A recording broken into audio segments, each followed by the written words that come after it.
potential anti-abuse rules and a client's remaining gift tax exemption. That's the subject of today's ACTEC Trust and Estate Talk. Welcome to ACTEC Trust and Estate Talk from the American College of Trust and Estate Counsel, a professional society of peer-elected trust and estate lawyers in the United States and around the globe. This series offers professionals best practice advice, insights, and commentary on subjects that affect our profession and clients. And now, our ACTEC Fellow host with today's topic. This is Susan Snyder, ACTEC Fellow from Chicago. The gift and estate tax exemption amount is at a historically high level, but this high amount is set to expire in 2025, and there are concerns that date will be moved up by Congress and Treasury may issue anti-abuse rules in this area. To educate us more on this topic, you will be hearing today from our guest, Katie Lina of Milbank in New York City. Welcome, Katie. Thanks, Susan. Thanks for having me on the podcast. I'm happy to be here. Today, I'm going to talk about important potential anti-abuse regulations that would limit the ways in which the temporarily increased gift and estate tax exemption amount could be used. As I'll discuss, the types of gifts that are more likely to be targeted by these anti-abuse rules are gifts that are pulled back into the donor's gross estate at death and gifts that are subject to the Chapter 14 special valuation rules. So first, I'll provide just some background information on the origin and the relevance of the potential anti-abuse rules, and then I'll let you know the 3 key points about the potential anti-abuse rules that you should keep in mind to help your clients plan their gifts effectively. To understand these potential anti-abuse rules, we have to first go into a little bit of the mechanics of how these estate tax computations work. As was mentioned in the introduction, as part of the Tax Cuts and Jobs Act, which took effect in 2018, the exemption amount was doubled from $5 million to $10 million. Both those amounts are unadjusted for inflation. And the law also provided that this $5 million of so-called bonus exclusion is only available until the end of 2025. So one of the first questions that trust and estates practitioners had when this law was passed was, how will the estate tax computation procedures work in the event that someone uses this bonus exclusion amount before 2026, but then dies in 2026 or later, after the exemption amount has gone back down to its original level? So for example, what would happen if the client's only gift is a $10 million gift in 2020, and he dies in 2026 when the exemption amount is $5 million again?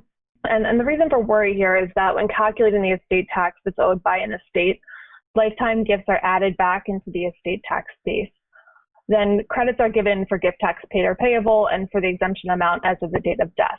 And it would certainly be an undesirable result if 10 million of gifts were included in that estate tax base, but the estate only had a 5 million exclusion amount to use against that 10 million in gifts.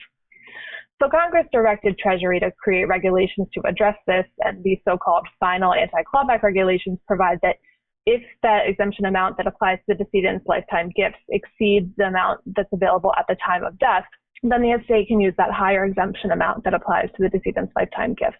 And as a result, if we go back to our example from before, that person who makes the 10 million gift in 2020 will be able to shield his entire 10 million gift from estate tax, even if he dies in 2026 or later.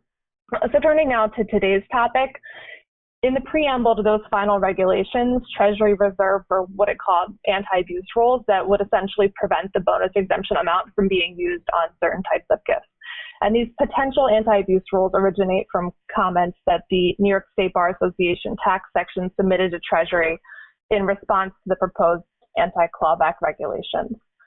In the comments that they brought to Treasury's attention that people would be able to make potentially painless taxable gifts that lock in the bonus exclusion amount, even in cases where they're retaining beneficial access to the gifted property.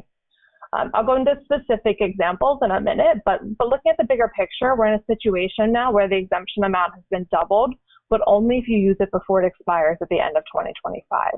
So some clients will simply make a gift of 10 million, but they won't miss the money. For many others, they might not be comfortable making a gift of that size right now, unless they have some way of potentially accessing that gifted property in the future. And those are the types of gifts that the anti-abuse rules would likely target. So with that as our background, I want to cover the 3 most important key points that you should know about the potential anti-abuse rules. So the first key point is, what types of gifts would be targeted by the potential anti-abuse rules? This is, of course, speculative because rules haven't been released yet. But according to the preamble to the final anti-clawback regulations, the anti-abuse rules could target gifts that are pooled back into the donor's gross estate at death and or gifts that are artificially increased due to the application of the the Chapter 14 special valuation rules. And I'll highlight a few examples of gifts that were specifically mentioned by the New York State Bar Association tax section in its comments and by Treasury in the preamble to the final anti-clawback regulations. So again, a common theme here is that these are gifts that use up gift and estate tax exemption, but that allow the donor continued access to the gifted property. The final regulations provide that transfer subject to a retained life estate or other retained powers or interests could potentially be targeted by the anti-abuse rules. So these gifts are sometimes referred to as artificial gifts because while they result in a taxable gift that could use up the donor's exclusion amount, they are still included in the gross estate because the donor retains an interest or control. So the example that the New York State Bar Association tax section used in its comments is a grantor retained income trust, or GRIT. With a GRIT, the donor retains an income interest in the trust assets for a specified period of time. If the remainder beneficiary is someone like the donor's spouse or certain family members, and if that interest that's retained by the donor isn't a qualified interest as defined in the Chapter 14 special valuation rules, the interest that's retained by the donor is valued at zero, and the taxable gift amount is equal to the total value of the property that was transferred to that GRIT. And at the donor's death, all the trust property is included in the donor's gross estate. Another type of gift that is likely to be targeted by the anti-abuse rules is a gift of an interest in a preferred partnership that doesn't comply with Section 2701. And this is also sometimes referred to as an intentionally busted partnership, a defective preferred partnership, or probably several other names as well. So the strategy here is that the donor transfers property to a partnership that has two classes of interest, the preferred interest and the common. And the preferred interest is designed so that it doesn't qualify for exceptions to the Section 2701 valuation rules. For example, a preferred interest could have a non-cumulative distribution preference.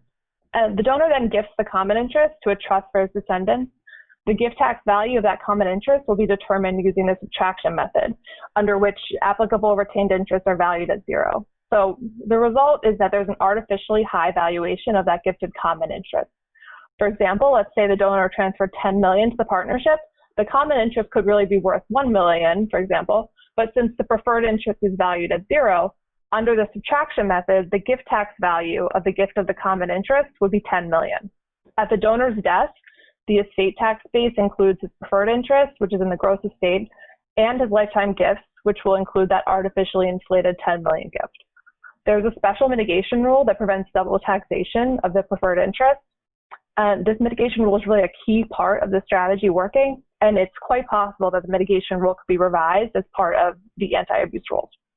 So I've highlighted two strategies that could be targeted by the anti-abuse rules, but it's important to understand that Treasury has broad authority here, and it's possible that these anti-abuse rules could go much farther and impact other types of gifts as well.